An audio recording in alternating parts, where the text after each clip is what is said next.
जय हिंद बच्चों। Welcome to the English class with Garima Batra Chhindwara. और आज हम शुरू करने जा रहे हैं आपकी क्लास 12th की सप्लीमेंट्री रीडर विस्टार्स के लेसन नंबर 3 को, जिसका नाम है journey to the end of the earth. इस लेसन की राइटर है तिशानी दोषी और इस लेसन में उन्होंने विश्व के सबसे ज़्यादा ठंडे, सूखे और सबसे ज़्यादा विंडीएस्ट कंटिनेंट, जिसका नाम है अंटार्कटिका, की यात्रा के बारे में बताया है। My journey began 13.09 degrees north of the equator in Madras and involved crossing 9 time zones, 6 checkpoints, 3 bodies of water and at least as many ecospheres. मेरी यात्रा मद्रास से भूमध्य रेखा के 13.09 डिग्री उत्तर से शुरू हुई। इसमें 9 समय मंडलों, 6 जहाज स्थलों, 3 जलीय सतहों और कम से कम इतने ही पारिस्थितिक तंत्रों को शामिल किया गया। By the time I actually set foot on the Antarctic continent, I had been traveling over 100 hours in combination of a car, an aeroplane and a ship. इस समय जब मैं सही में अंटार्कटिका महाद्वीप पर कदम रखा, मैं लगभग 100 घंटों की यात्रा कार, हवाई जहाज और समुद्री जहाज से कर चुकी थी। So, my first emotion on facing Antarctica's expansive white landscape and uninterrupted blue horizon was relief, followed up with an immediate and profound wonder. इसीलिए जब अंटार्कटिका की विशाल सफेद जमीन और दूर तक फैला हुआ नीला क्षितिज देखकर मेरी पहली जो भावना थी वो राहत की थी, जो एक अचानक और विद्वत्तापूर्ण आश्चर्य के साथ उपस्थित हुई थी। Wonder at its immensity, its isolation, but mainly at how there could ever have been a time when India and Antarctica were part of the same landmass.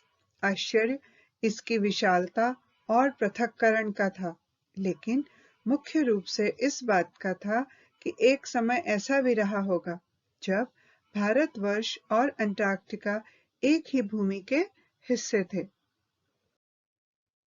650 million years ago, a giant amalgamated southern supercontinent, Gondwana, did indeed exist, centered roughly around the present-day Antarctica.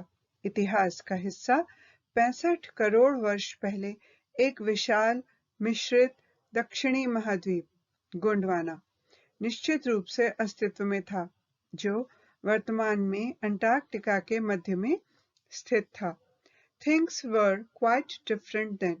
Humans hadn't arrived on the global scene and the climate was much warmer, hosting a huge variety of flora and fauna. उस समय चीजें बिल्कुल अलग थीं। मनुष्य इस मानचित्र पर कहीं नहीं आए थे और जलवायु अत्यधिक गर्म थी और जीवों और वनस्पतियों की ढेरों प्रजातियां थीं। For 500 million years, Gondwana thrived, but around the time when the dinosaurs were wiped out and the age of the mammals got underway, the landmass was forced to separate into countries, shaping the globe much as we know it today. लगभग 50 करोड़ वर्ष तक गोंडवाना आगे बढ़ता गया, लेकिन उस काल के आसपास जब डायनासोर समाप्त हो गए और स्तनधारी जीवों का उद्भव हुआ, तो भूखंड को देशों में विभाजित होने को मजबूर किया गया और इसने विश्व मानचित्र का रूप प्राप्त कर लिया। बहुत कुछ ऐसा जैसा कि हम आज इसे जानते हैं। To visit Antarctica now is to be a part of that history, to get a grasp of where we have come from and where we could possibly be heading. अब इस समय अंटार्कटिका की यात्रा करना उस इतिहास का एक हिस्सा है। इस धारणा को पकड़ना कि हम कहाँ से आए हैं और संभवतः हम कहाँ की ओर बढ़ रहे हैं। It's to understand the significance of Cordilleran folds and Precambrian granite shields, ozone and carbon, evolution and extinction. कोर्डिलीज परतों और प्रारंभिक कैम्ब्रियन ग्रेनाइट की ढालों, ओजोन और कार्बन, क्रमिक विकास और विनाश को समझना है। When you think about all that can happen in a million years, it can get pretty mind-boggling. अब जब आप इन सब के बारे में सोचते हैं जो 10 लाख वर्ष में घटित हो सकता है, ये अच्छी तरह से दिमाग में डर उत्पन्न कर सकता है।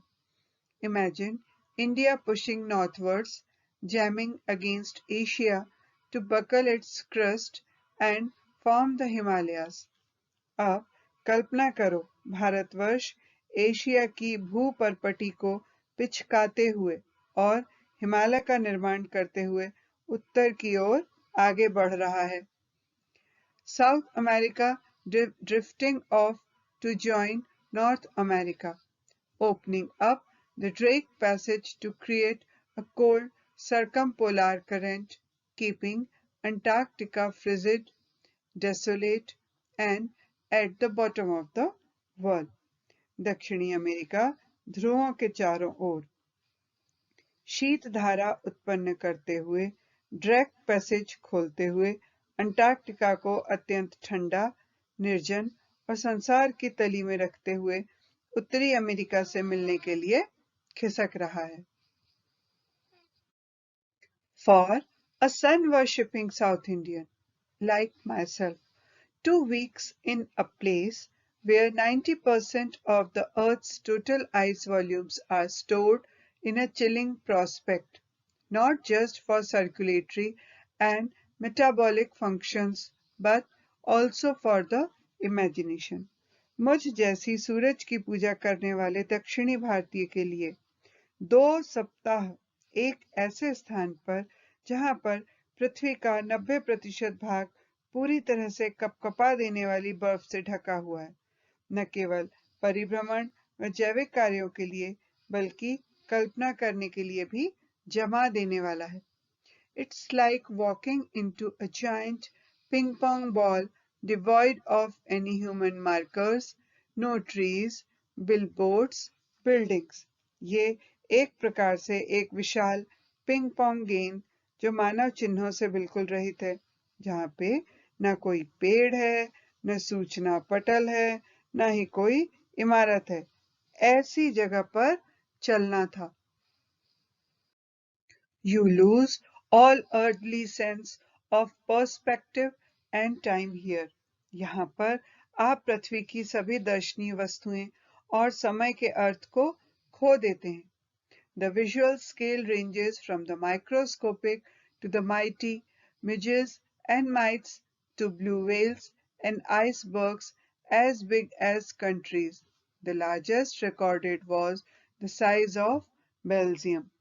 और दृष्टि का पैमाना सूक्ष्मदर्शी से विशाल मक्खियों और छोटी मकड़ियों से नीली व्हेलों और राष्ट्रों देशों जितने बड़े हिमशैलों, इसका सबसे बड़ा हिमशैल बेल्जियम के आकार का रिकॉर्ड किया गया था। Days go on and on and on in surreal 24-hour austral summer light and a ubiquitous silence, interrupted only by the occasional avalanche or calving ice sheet consecrate the place. दिन निकलते गए और 24 घंटे लगातार रहने वाले दक्षिणी शीतकालीन प्रकाश में चलते चलते और एक सर्वव्यापी सन्नाटा कभी कभार होने वाले हिमस्खलों और बर्फ की सतह के टूटने से भंग होती है, इस स्थान को पवित्र रखती है। It's an immersion that will force you to place yourself in the context of the Earth's geological history. And for humans, the prognosis isn't good. यह एक गहराई में डूबना है जो आपको स्वयं को पृथ्वी के भूवैज्ञानिक इतिहास के संदर्भ में ले जाने को मजबूर करता है और मानव जाति के लिए ये एक अच्छा शगुन नहीं है। Impact. Human civilizations have been around for a paltry 12,000 years. मानव सभ्यताएं अब से 12,000 साल के आसपास उत्पन्न हुई हैं। Barely a few seconds on the geological clock, जो भूवैज्ञानिक घड़ी के मुश्किल से कुछ सेकंड्स के ही समान है। In that short amount of time, we have managed to create quite a ruckus, etching our dominance over nature with our villages, towns, cities, megacities. इस छोटे से समय में हम लोगों ने काफी शोर किया है और हमारे गांवों, कस्बों, शहरों, महानगरों का निर्माण करके प्रकृति पर एक अमिट छाप छोड़ी है। The rapid increase of human populations has left us battling with other species for limited resources, and the unmitigated burning of fossil fuels has now created a blanket of carbon dioxide around the world, which is slowly but surely increasing the average global temperature.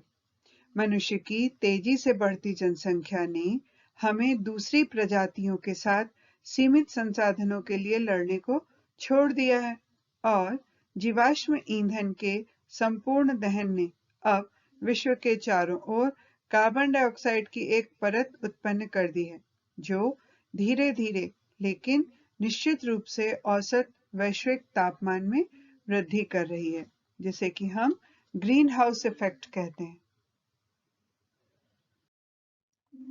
Climate change is one of the most hotly contested environmental debates of our time. हमारे समय का पर्यावरण के बारे में वाद विवाद का सबसे उग्र विषय जलवायु परिवर्तन है। ये सबसे ज्यादा हॉट टॉपिक है डिस्कशन का। Will the West Antarctic ice sheet melt entirely? क्या पश्चिमी अंटार्कटिक की हिम परपटी या बर्फ की परत पूरी तरीके से पिघल जाएगी? Will the Gulf Stream ocean current be disrupted? क्या खाड़ी धारा का महासागरीय प्रवाह तितर-बितर हो जाएगा या डिस्टर्ब हो जाएगा? Will it be the end of the world as we know it? क्या संसार का अंत हो जाएगा जैसा कि हम जानते हैं? Maybe, maybe not. शायद यह हो जाए, शायद यह ना हो। Either way, Antarctica is a crucial element in this debate. किसी भी तरह से अंटार्कटिका इस वाद विवाद का एक ज्वलंत विषय है। Not just because it's the only place in the world which has never sustained a human population. सिर्फ इसलिए नहीं क्योंकि यह संसार का केवल एक ऐसा स्थान है जहां पर कभी भी मनुष्य की जनसंख्या पैदा नहीं हुई है।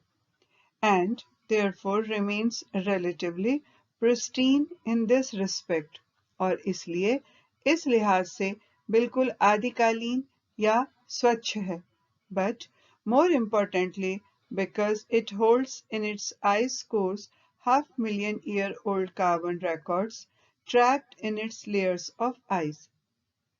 लेकिन सबसे महत्वपूर्ण बात यह है कि इसकी हिम परतों या बर्फ की परतों में 5 लाख साल पुराने कार्बन के रिकॉर्ड्स सिमटे हुए हैं। If we want to study and examine the Earth's past, present and future, Antarctica is the place to go.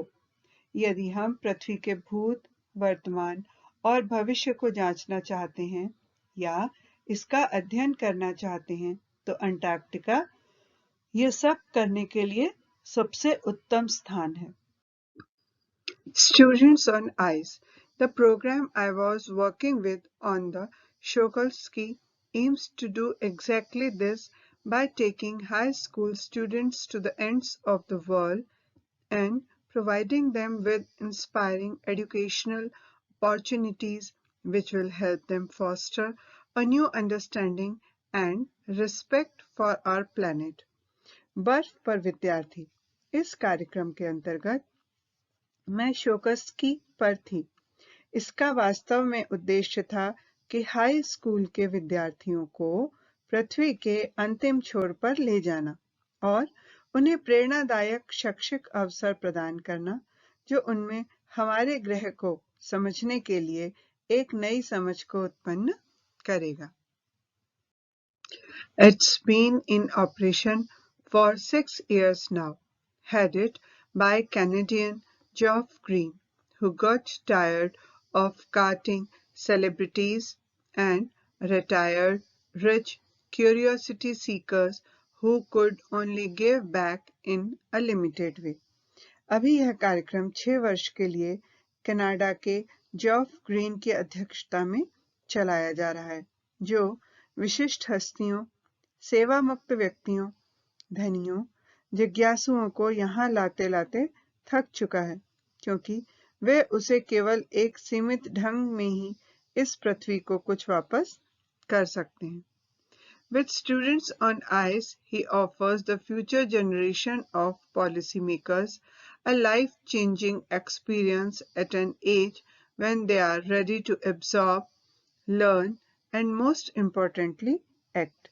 बर्फ पर विद्यार्थी के द्वारा वह नीति निर्धारकों की भावी पीढ़ी को ऐसी आयु में एक जीवन बदल देने वाला अनुभव प्रदान करता है जिस समय वे इस महत्वपूर्ण कार्य को समझने, सीखने के लिए तैयार हैं। The reason the program has been so successful is because it's impossible to go anywhere near the South Pole and not be affected by it. ये कार्यक्रम इसलिए भी इतना सफल रहा है क्योंकि दक्षिणी ध्रुव पर कहीं भी पास जाना और इससे बिना प्रभावित हुए रहना बिल्कुल असंभव है। It's easy to be blase about polar ice caps melting while sitting in the comfort zone of our respective latitude and longitude. But when you can visibly see glaciers retreating and ice shelves collapsing, you begin to realize that the threat of global warming is very real.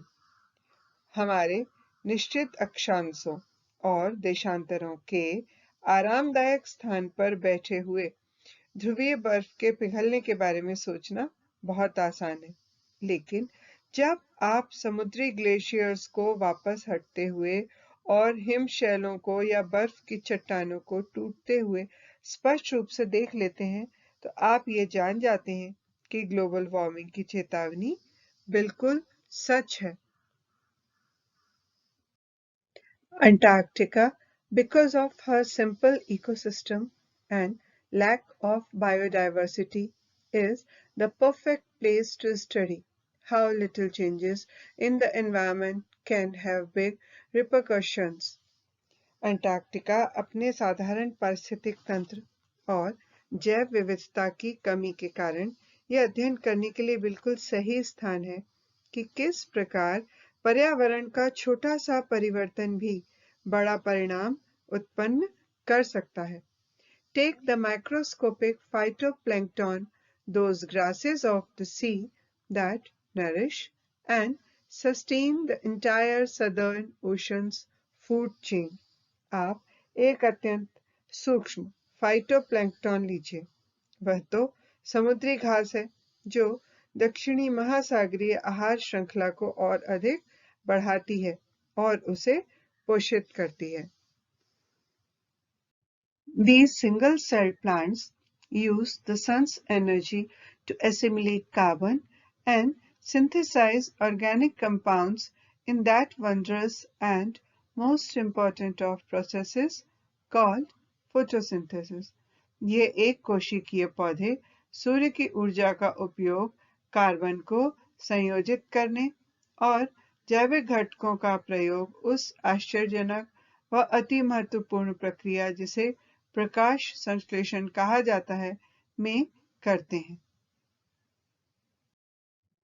Scientists warn that a further depletion in the ozone layer will affect the activities of phytoplankton, which in turn will affect the lives of all the marine animals and birds of the region and the global carbon cycle.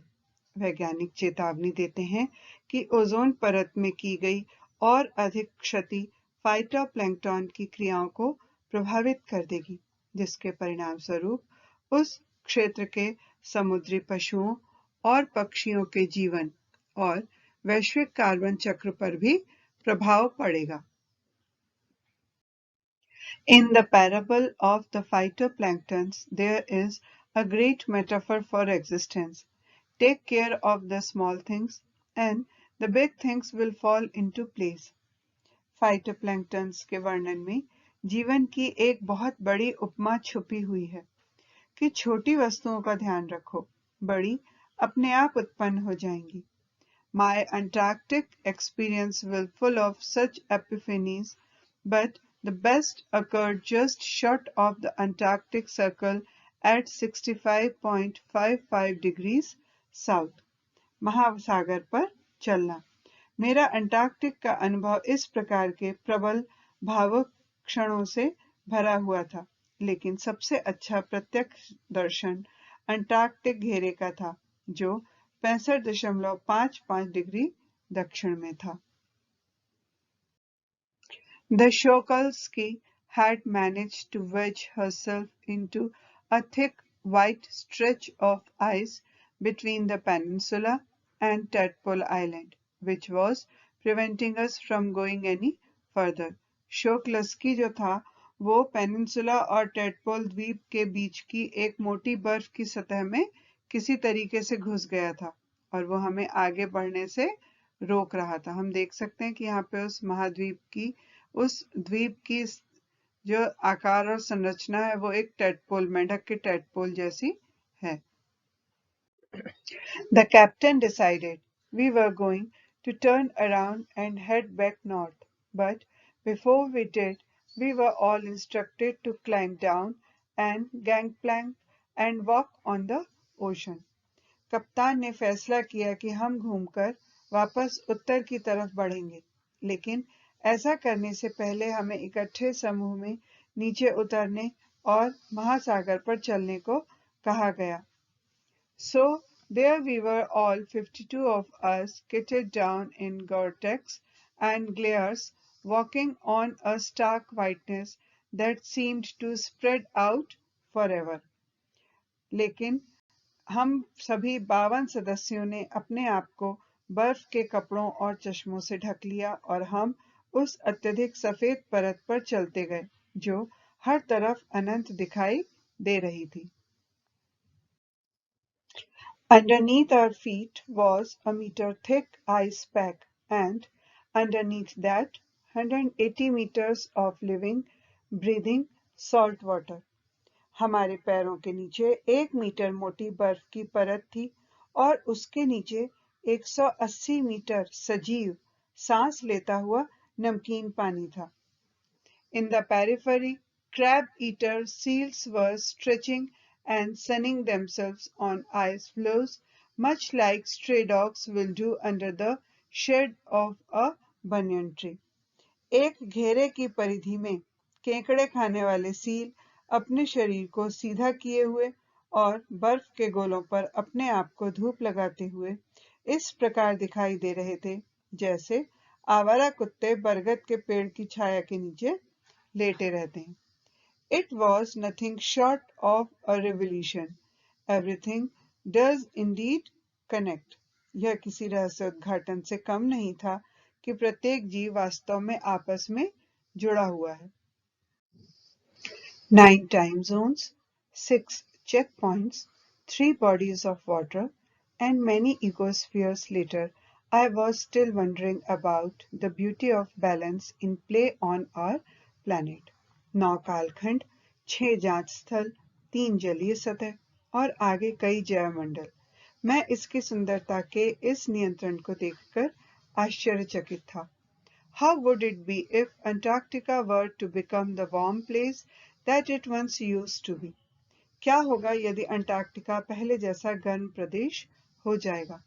Will we be around to see it, or would we have gone the way of the dinosaurs, mammoths, and woolly rhinos?